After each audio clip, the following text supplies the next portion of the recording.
The channel. এখন কটা বেজেছে বলো তো? 9:30। জেনারেলি এই সময় থেকে আমি ব্লগ স্টার্ট করি না, বাট আজকের দিনটা অবশ্যই এক্সেপশনাল, কারণ আজকে তোজোকে নিয়ে প্রথমবার আমরা কলকাতা যাচ্ছি আমাদের ট্রাভেল ব্লগ।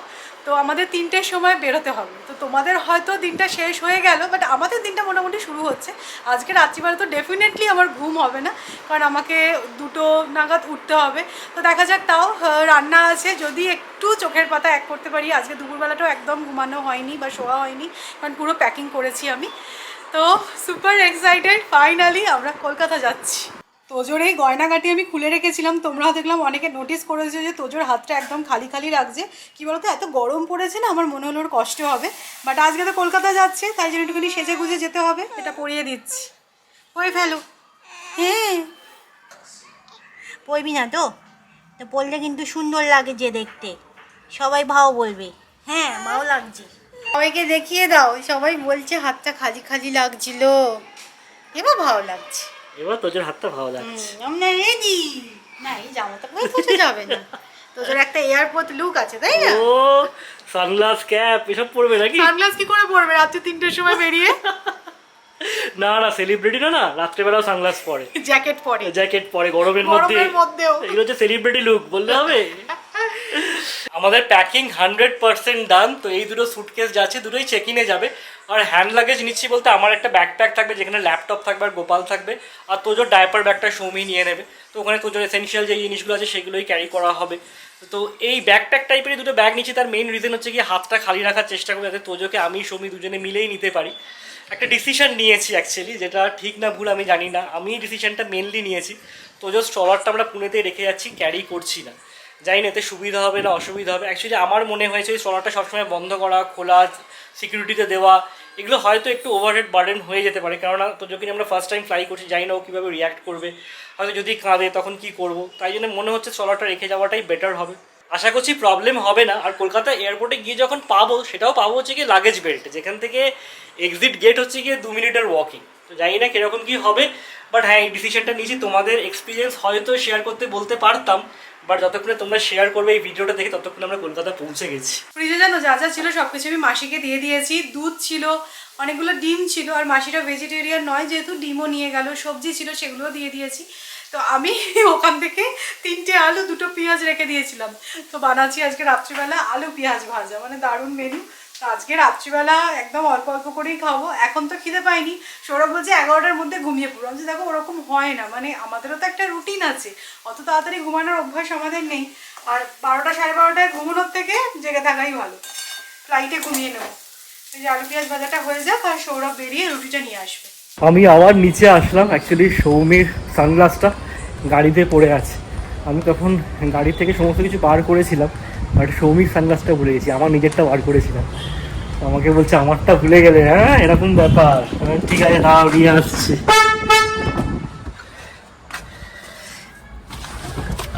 এখানে আছে।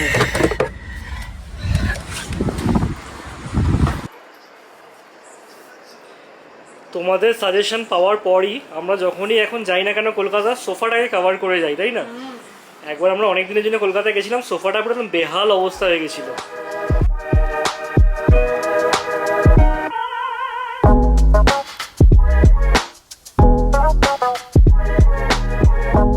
সৌরভ নিচে গিয়ে গাছগুলো একদম জায়গা মতন রেখে দিয়ে চলে এসেছে। এবারে তো টবের গায়ে আমরা মার্ক করে দিয়েছি, তো হারিয়ে যাওয়ার কোনো চান্স নেই। না, গোড়া যত্ন করেই রাখে, একটা এদিক ওদিক হয়ে যেতেই পারে, সেটা নিয়ে অত কমপ্লেন করে দরকার নেই।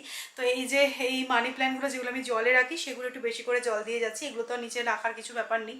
আচ্ছা, তোমাদেরকে বলা হয়নি, তোমরা আমাকে অনেকেই সাজেস্ট করেছিলে, আর আমি সেদিনকে ম্যাডামকেও জিজ্ঞাসা করেছিলাম যে এই ফিডের ব্যাপারটা কি করব, আমি কি ফর্মুলা ফিড তোজোকে দেবো আমি ফ্লাইটে যে একটু সময় আর কি ট্রাভেল করছি। তো ম্যাডাম বলে তুমি এত কেন টেনশন করছো, ওখানে তো ফিডিং রুম আছে, আর তুমি তো জানো কোন সময় তোমার ফ্লাইট, তো তুমি সেই অনুযায়ী খাইয়ে দেবে, আর তুমি একটা এক্সপ্রেস করে নিয়ে যাবে, সেটা তুমি ফ্লাইটে খাওয়াতে পারবে। তো ওনার কথা শুনে আমি একটুখানি মনোবল পেলাম যে ঠিক আছে, কোনো টেনশন নেই। আমি কিন্তু ফর্মুলা ফিড ক্যারি করছি না। আশা তো করছি সব কিছু ঠিকঠাকভাবে হয়ে যাবে। আর আমিও সার্চ করছিলাম যে হ্যাঁ, মানে প্রত্যেকটা এয়ারপোর্টে ফিডিং রুম থাকে, এবং তোমরাও আমাকে এটা বলেছিলে, সাজেস্ট করেছিলে। তো আমি যেটা ডিসাইড করেছি, ফ্লাইটে ওঠার আগে তোজোকে একবার ফিট করিয়ে নেবো, আর তারপরে ল্যান্ডিংয়ের কিছুক্ষণ আগে ওকে একবার ফিট করবো, যেটা কিনা আমি এক্সপ্রেস করে নিয়ে যাচ্ছি। Good morning. 2টোর সময় অ্যালার্ম দেওয়া ছিল, তো উঠে গেছি, খুব যে ঘুম হয়েছে সেরকমটা নয়, জাস্ট বলতে পারো চোখের পাতাটা এক করেছি।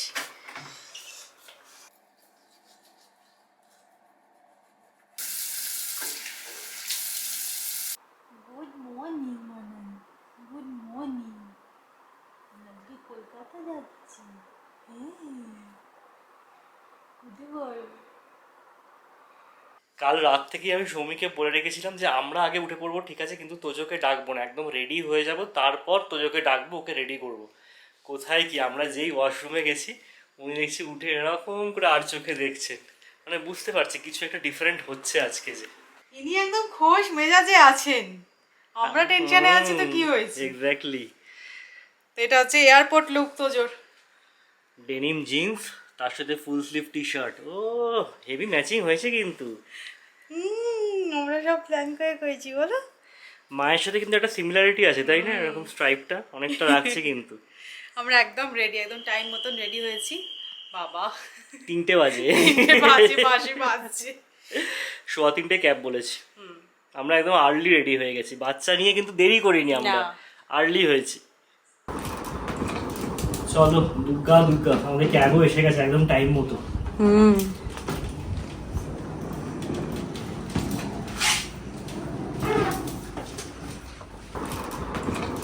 চলো দুর্গা দুর্গা, আমাদের ক্যাবও এসে গেছে একদম টাইম মতো।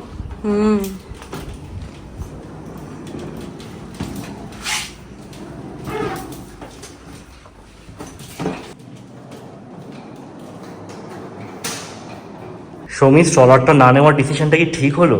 হ্যাঁ ঠিক আছে, তোজো একটু বড় হয়ে গেলে তখন নিতেই হতো, কিন্তু এখনো ওর ওয়েট যা, তাতে আমরা ক্যারি করে নিতে পারবো। কারণ আমার বেরোতে গিয়েও মনে হচ্ছে জানো যে ট্রলারটা হয়তো নিলেই ভালো হতো। যাই হোক, আর ভেবে লাভ নেই। আর একটা রিজন ট্রলার না নিয়ে যাওয়ার, পুনেতে বেশিরভাগ গাড়িতেই না সিএনজি আছে, পেছনের ডিকিতে কিছুই নেওয়া যায় না, তো আমাদের লাগেজগুলোকে দেখো সামনে এরকম করে অ্যাডজাস্ট করে নিতে হবে।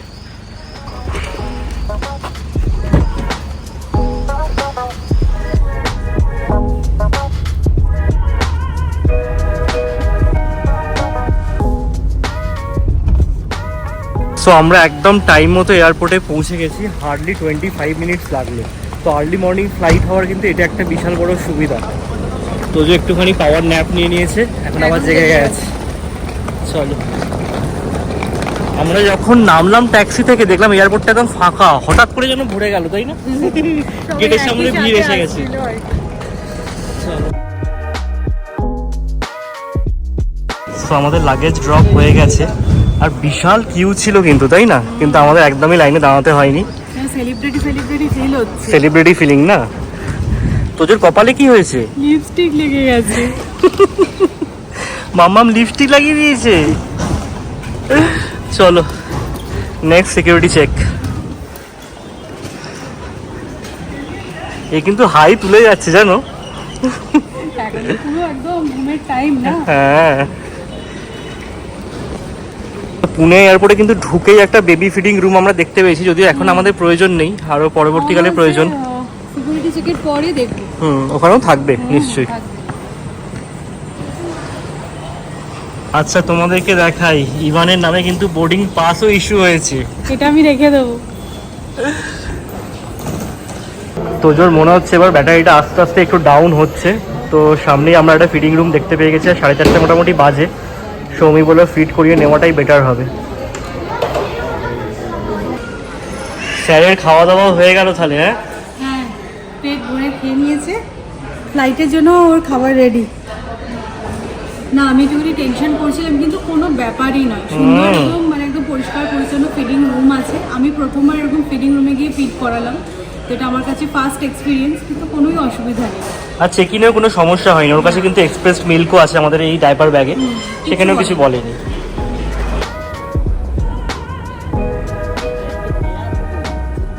দৌড়ঝাঁপ করে আমরা পুরো ক্লান্ত হয়ে গেছি, আর খুব খিদে পেয়ে গেছে। কালকে রাত্রেবেলা রুটি আর আলু পেঁয়াজ ভাজা খেয়েছিলাম, খিদে তো পাওয়ারই কথা বলো। বিস্কিট নিয়ে এসেছি।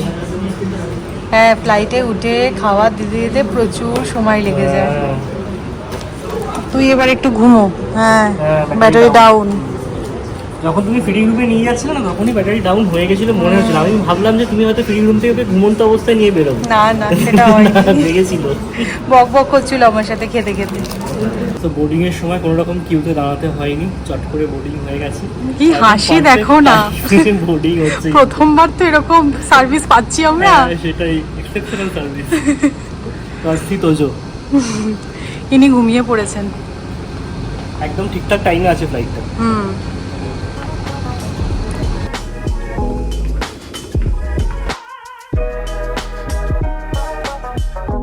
তোজোর ডক্টর অ্যাকচুয়ালি বলে দিয়েছিল যে কানে কটন লাগিয়ে দেওয়ার জন্য, তাহলে তারা লাগবে না। তো সেই কারণে আমরা তাদের কটন কিনে এনেছিলাম। অ্যারেঞ্জমেন্ট সব একদম আছে বলো। অ্যারেঞ্জমেন্ট ঠিকই আছে, টয় টয় তো সবই আমি এনেছিলাম, কিন্তু ইনি তো ঘুমাচ্ছেন, ঘুমিয়ে থাকলেই ভালো গো। সৌরভ কনফিউশনে ছিল, বেরোনোর সময়ও বলছিল যে স্ট্রলারটা না এনে কি ঠিক কাজ করলাম, কিন্তু আমি বলছি একদম ঠিক কাজ করি। বিশেষ করে পুনে এয়ারপোর্টটা এতটাই ছোট না, একদমই লাগার কথা না। প্রবলেমে পড়ে যেতাম ওই এই ফোল্ড করো, সিকিউরিটি কেবিনে যাওয়া, ওই সমস্ত করো, বাবা প্রচুর ঝামেলা। প্রচুর ঝামেলা। ঠিকই করেছি।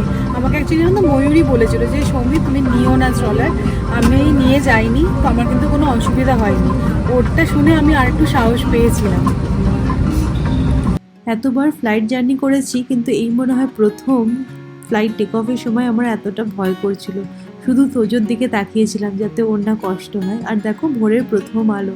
তো যাই হোক, সব কিছু সুন্দরভাবে ম্যানেজ হয়ে গেছে। তিনি বাবার কোলে মাথা দিয়ে একদম দারুণ ঘুম দিচ্ছে।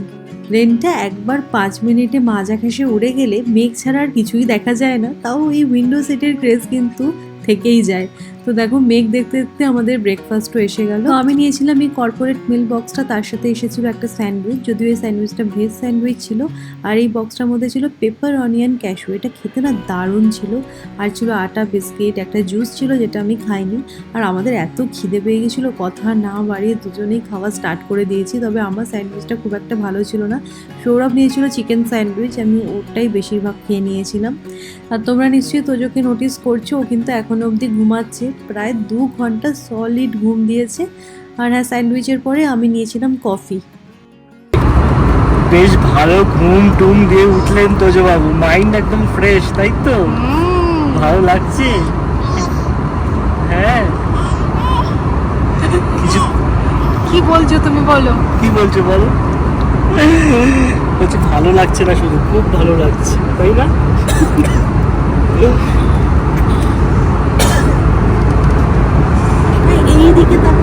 তোজো পুরো এক্সাইটেড। সৌমি চেষ্টা করছে ওর সাথে একটা ছবি তোলার, বাট সেগুড়ে বালি, ও জানলার বাইরেই তাকাতে ব্যস্ত। তোজো, এই তোজো, হ্যাঁ মা ছবি তুলবে তোর সাথে।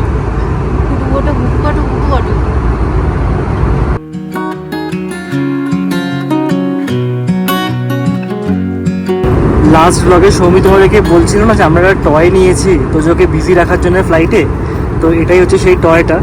আর এটা দেখলে তোজো পুরো এক্সাইটেড হয়ে যায়, খুব এনজয় করে, নিজে নিজে ঘোরাতে পারে, তো সেই জন্য আরো ভালো লাগে ওর।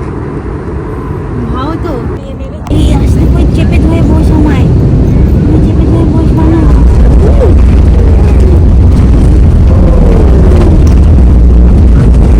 এসে গেছি, আমরা কলকাতা এসে গেছি।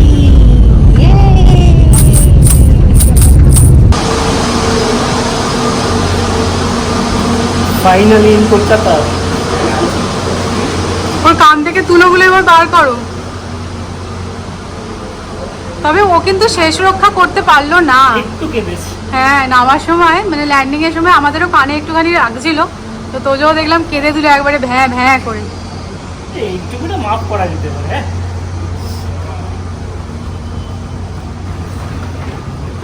কলকাতা এয়ারপোর্টে লাগেজ পেতে প্রায় 20 মিনিট ওয়েট করতে হলো। বাপরে বাপ, কোমর টোমর ব্যথা হয়ে গেছে। আর আমরা এদিকে গাড়ি বলে দিয়েছি, মানে ড্রাইভার দিয়ে। দিদিও এসে গেছে। আর দিদিও এসে গেছে। তো বললাম যে পার্কিংয়েই যাও, কতক্ষণ লাগবে তো বুঝতে পারছি না, এখানে দাঁড়িয়ে থাকলে আবার কেস টেস দিয়ে দেয়, একটা বাজে অভিজ্ঞতা আছে আগে। ওরা পার্কিংয়ে ওয়েট করছে। I don't know where she came from. Kinda turned me upside down. I just don't know what to do.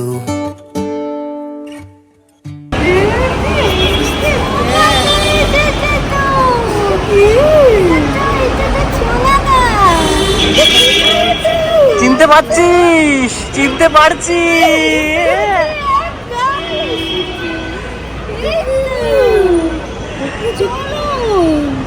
চোখ খুলেই দেখেছে তো, ভুলবে বলো তো? হ্যাঁ, পিসিকে ভুলতে পারে।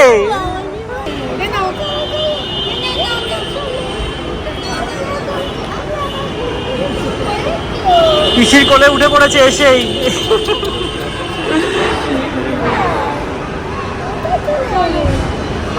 চলো ভিডিও এসে গেছে, এবার বাড়ি। হ্যাঁ,